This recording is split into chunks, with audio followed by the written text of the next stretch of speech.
Do you worry about gaining the same 15 pounds over the holidays? Maybe 10 if you're lucky? Well, don't worry, I've got you. My name is Dara Thomason, and I am the Quilter's Coach, and this is podcast episode 176, Christmas Eating 101.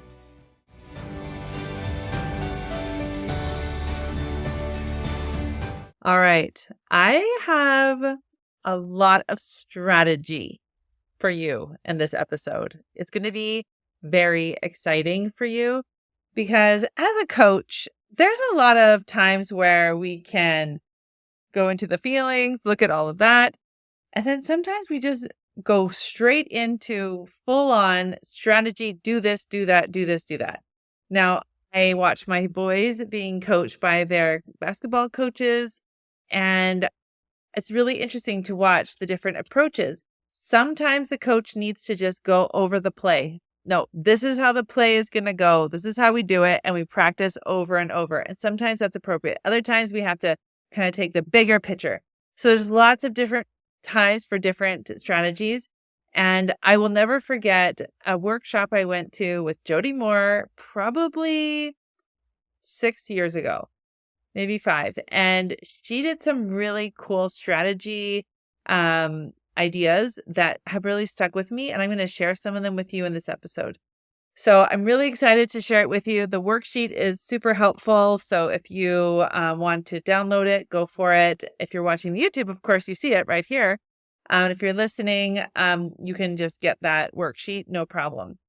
Now, before we go into the meat of the episode, of course, I'm going to share a win because it's so important to share the wins. It's also really important to know that it's possible to change and that regular people who come into my program, they become so different because they are finally giving themselves the opportunity to learn and to grow and to change. And it's really, really fun for me to share with you what kinds of things they're doing in their life because they've invested. They've invested in themselves. So this one is from one of my clients. She's fairly new in the program. And last year, her and her husband were invited to a gala. So she was kind of stressing out and she went and bought a dress and it didn't fit her very well. This is before my program. And so she was watching everything she ate and it was super stressful and she wasn't enjoying it at all. Eventually, when it was time to have the gala, she got sick and so she wasn't able to go. And the dress was not fitting her very well. She's in my program for 6 weeks. And again, the gala is coming around. And so she thought, oh, I already have that dress. I wonder what it will look like. And she put it on and it felt so good. And the thing that really impressed her was that her process of losing weight has been so different because she's truly learning to eat food that feels good. She's really changing the way she looks at food and how she eats it. And so it was very exciting for her to report that she can wear that dress to the gala and just feel so good in it.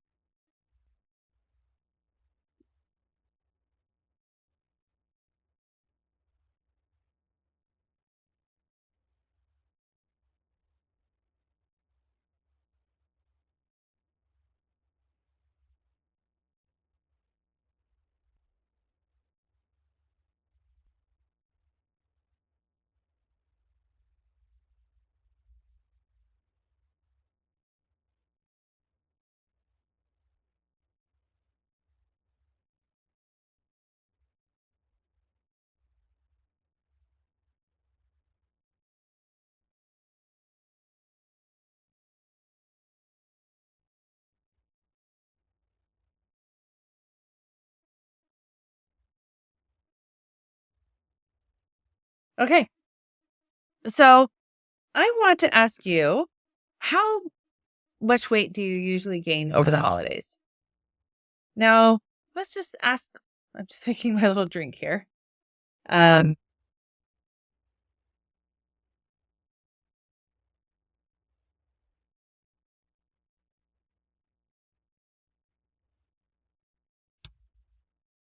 Okay. How much weight do you tend to gain over the holidays?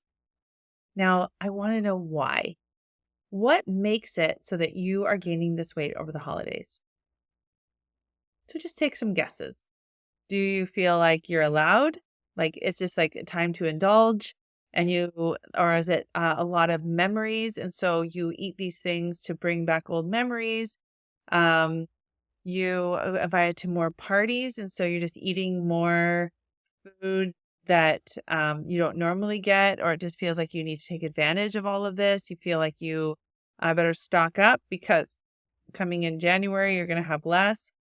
Like, I really want you to dive into do you think are your specific reasons why you gain weight over the holidays? Just give yourself that time to think, "Oh, I wonder why." I remember when my husband and I would renovate our houses and we'd go to the hardware store and it felt like it was open season, right? It's like, "Oh, I got to spend all this money. I'm at the hardware store." And it was crazy. Like we would spend $5,000. And so sometimes at the holidays, it feels like that. It feels like, well, it's the holidays and I just need to just eat all the things because that's expected. And so I think I know that you'll get a lot of good information from yourself when you ask that question. And same thing with spending. Sometimes some of us think, well, it's the holidays. Of course, I have to spend all this money, which is not even true. Like you can decide. In fact, I'm recording this podcast on October the 4th. And yesterday I found a really unique gift for my husband on Facebook Marketplace and I bought it. And so, we don't have to spend a whole bunch of money on Christmas to make it amazing and wonderful if we don't want to. So just let yourself get curious. Okay. Now, I really like these suggestions. So this episode is very tactical. All right. And this is what I had learned from Jody Moore like 5 or 6 years ago. It was awesome. I remember her teaching it and thinking, I wish I knew this before. I wish I had. And so it was really exciting. So she talked about the different ways that we can lose weight. And one of them is snacking. So if you are someone that snacks a lot, in fact, I have one client right now, and she's really struggling with the no sugar and flour for 6 weeks. And so I said, you know what? Let's just not worry about the no sugar and flour right now. Let's just focus on not snacking. And it was interesting because she reported to me after the second day, she said, so hard. I had no idea how often I relied on snacking to be a way to connect with myself and in those transitions. And so, by just giving her that one challenge, she has grown so much awareness about herself. So, my challenge for you, this podcast is coming out the first week of December. I'm just finished wrapping up an amazing Christmas week challenge. And it's still not too late. You can still join. It ends on the 6th of December. And I have a very special offer for you if you want to take advantage of it. But just her not snacking has brought up so much awareness. Okay. Now, another strategy we can use to take better care of ourselves and to have that connection is movement. And there are so many studies, especially as we go into our perimenopause and menopause days, the importance of walking and movement. Now, I have a fitness coach because I actually didn't lose this 50 pounds and keep it off with exercise because I knew that that was not something I wanted to do. So then this May, when I decided to walk like 5, 6 days a week, I didn't really know what to do. I was so much more hungry. I didn't know how to handle that. And so I got a fitness coach to help me to understand what was going on.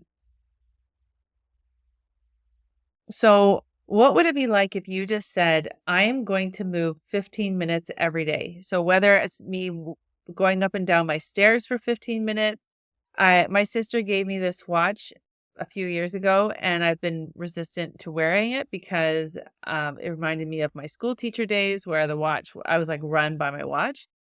But it's been really interesting to see my circles, right, with my movement. And so just challenging myself to get those to even close a circle or get it closer. So it's just been helpful. So maybe I just decide I'm going to walk up and down my stairs 15 times a day, and I'm going to wear a watch, and I'm going to close one circle. I don't know. You can just decide. But just go all in on one of these. Another one, and this one's really helpful, is planning ahead and honoring that plan. So say, for example, you know you're going to go to a party and it's a potluck, and you know that your friend Joyce is going to be there, and Joyce makes the most delicious um, bread, and it's so yummy, and you really want to enjoy it.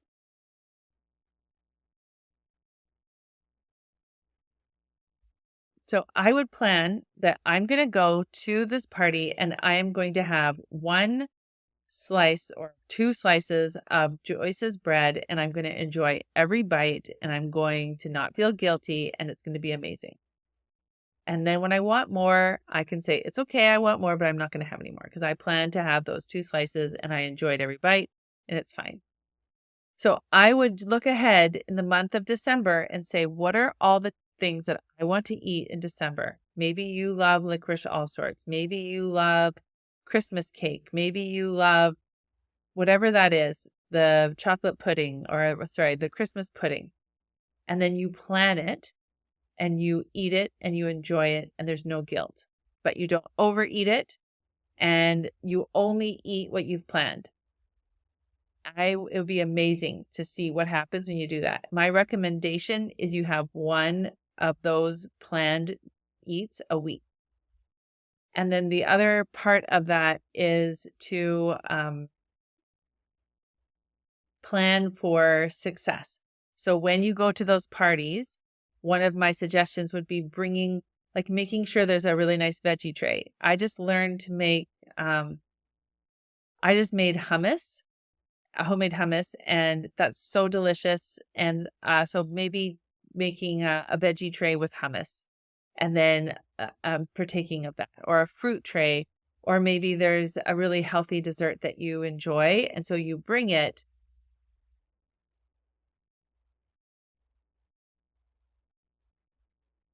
And then you can plan to have that, and it feels very decadent. Okay. All right. The fourth thing that you can do that will really help you over the holidays is just to prioritize your water. Now, the recommendation is for you to take your weight and divide it in half. So if you weigh 150 pounds, then you divide that in half. So that's 75 pounds or 75 ounces. So your recommended water intake is 75 ounces a day. So you can be like me and you have your mason jars and you can plan out that water. Now, I like to provide variety for myself. Now, water, herbal tea, uh, the dandy blend that I like to drink, those are all.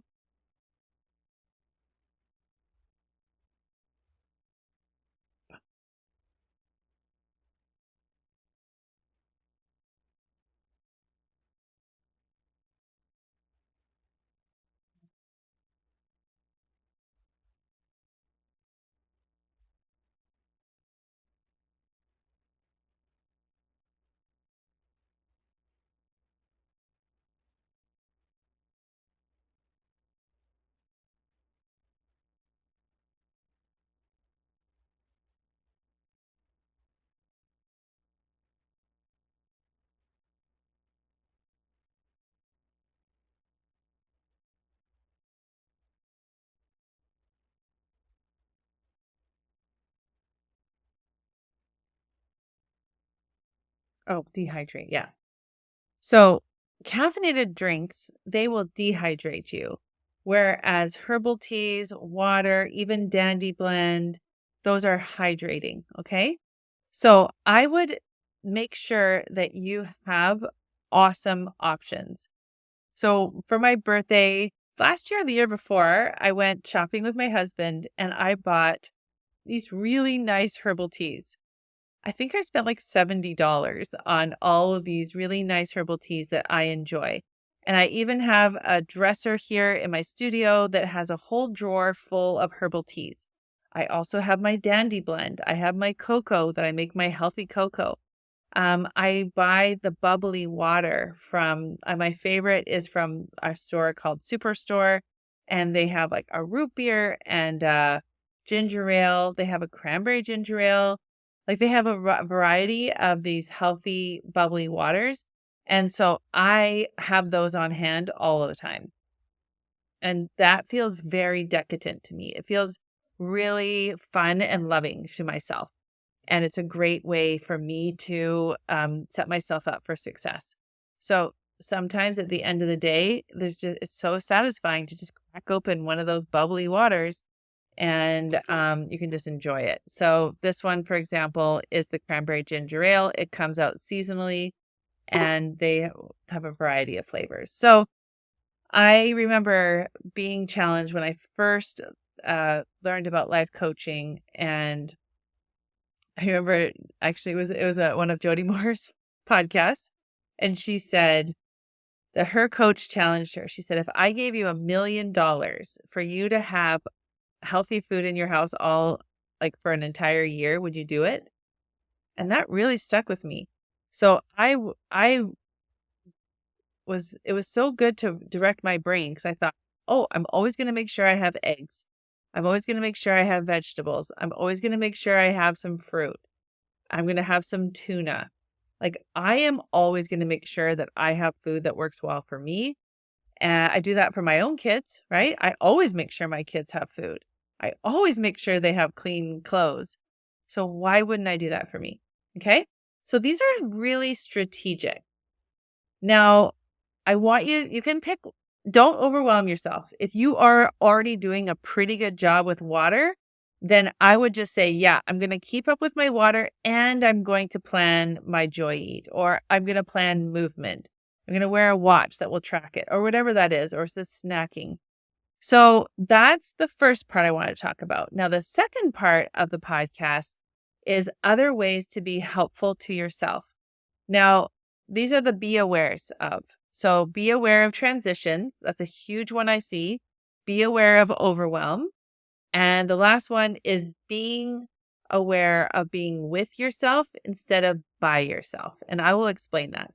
So the first one is transitions. Now, I have other podcasts of this, but this is a really helpful reminder. So it is tricky to have transitions. So as a former school teacher, I planned transitions. So I'm going from math to social. Our brain needs some help to shift gears. So if you have just gone Christmas shopping and you've just brought in a bunch of stuff into your house and now you need to transition to a new thing, your brain kind of needs some help to say, hey, good job, brain. This is awesome. And now we're going to do something different. And so we're going to switch gears. So here are some suggestions.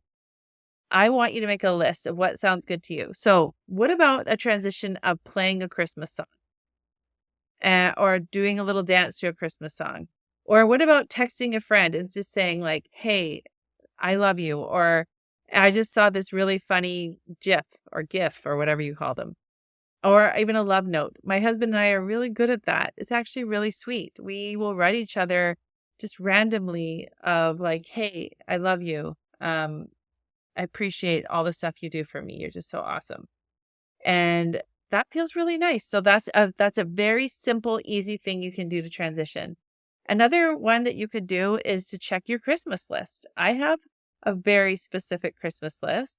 And one of the things that I do is I will check that Christmas list and then I appreciate it. I say, I love that I am this kind of mom and this kind of daughter or this kind of wife.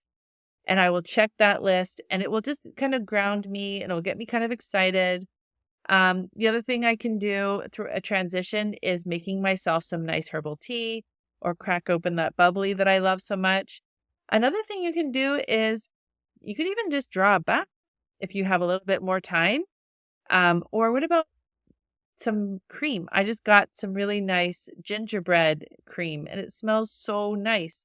So putting it on your hands, or even lighting a candle. This morning, as I walked into my studio, my office, it was really dark and kind of a overcast day. And I thought, ooh, I have this really nice pumpkin candle. I should light it.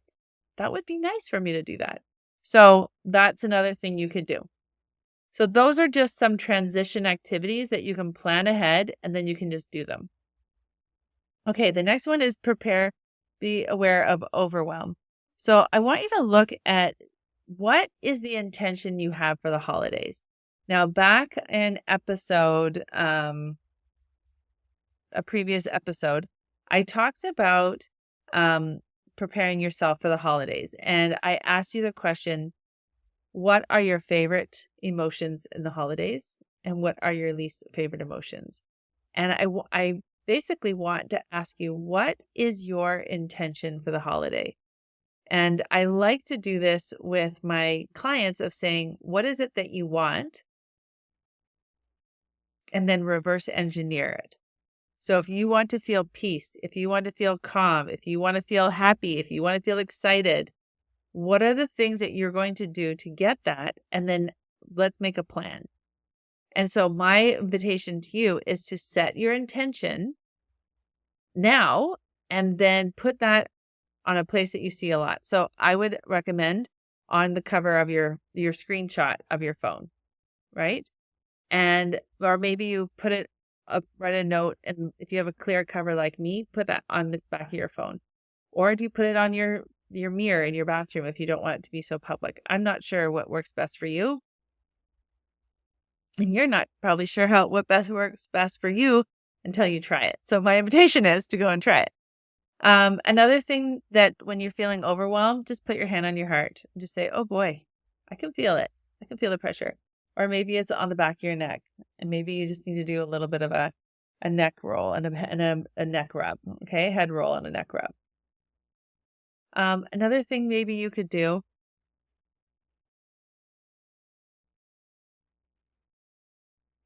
is sit in front of the tree or a holiday decoration and bring back a memory. One of the things that I do at the holidays is I have a huge Christmas book collection. I probably have at least 70 Christmas books. They're kids' books and there's some chapter books. And I have 25 bags, fabric bags with the numbers on them, and we read a book a day. So maybe it's just picking up that book and just saying like, hey, what's the most important here? Okay, so because the problem is when you are in overwhelm, it leads to inaction, and then you aren't getting any further. You're actually just staying stuck. So I want to help encourage you to do that. And then the third one I wanted to share was to be with yourself instead of by yourself. And now, so this is a really big movement that I see inside my membership. So a lot of women don't know how to really be with themselves. They're so used to taking care of everybody else and doing everything for everyone else. So they don't really have a very strong relationship with them. And so one of my clients was asking me, how does she be with herself instead of by herself? I said, do things with yourself that you would do with a friend. So going for a walk or wrapping presents or doing an errand. So how would you do that in a way that feels loving and fun and kind? Okay. Also, make a list of all the things you love to do over the holidays and make a game to accomplish them. So in the summer, we do a summer bucket list. Why not do a Christmas bucket list and really set those intentions? That's why traditions feel really fun because they're kind of like, oh, these are things that we love to do. Our family has created new traditions as our time evolves. So now that we live on Vancouver Island and we have this beautiful place called Tofino, And there's a wonderful resort there that I love so much. And we've taken the opportunity to go before the holidays to kind of get into that gear, that thinking, and like that family connection time. And so we don't just go from school and the craziness. We kind of give ourselves some time to just relax and to have fun as a family. Get home. We have what's called Adam's Eve and Christmas Eve. So Adam's Eve, we have a sushi party on the 23rd of December, and we invite a bunch of people. It's really fun. And then we have our Christmas Eve that we can invite people as well. And then we go into Christmas Day, and then we have an entire week where we can just chill and relax. It's actually my oldest son's birthday, so we will do something special for him in the middle of the week on the 25th, 8th. Birthday's 28th. And we create these new traditions and we evolve as time goes. So as you think about what you want out of Christmas, you want the peace of mind, you want the joy, and we don't want the eating stress to get in our way. So I really hope this very strategic, tactical episode will help you. I always love hearing back from you, and I have to just invite you to come and talk to me about what your experience is with food, with your body, with your productivity, with your relationships, because weight loss is so much deeper than food. It's about the relationship you have with yourself and how you take care of yourself. And inside my membership, we really go deep into all of that. And I just think how wonderful a gift it would be to give yourself this membership, these tools, this community to help you to truly create the life that you really want to have. And so I love that you're listening to my podcast. I would love to have a breakthrough call with you and talk about what it would mean to be a part of my membership and how that can truly change your life. All right. Take care, everyone. Bye-bye.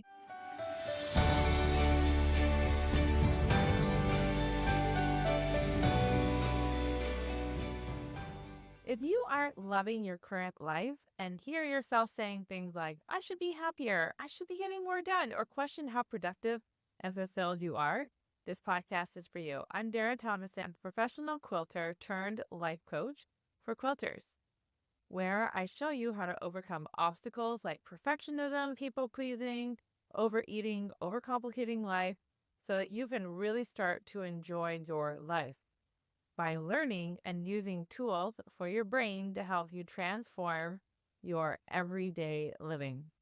Are you ready to make these changes? I'm ready to help. Let's start your transformation one UFO at a time.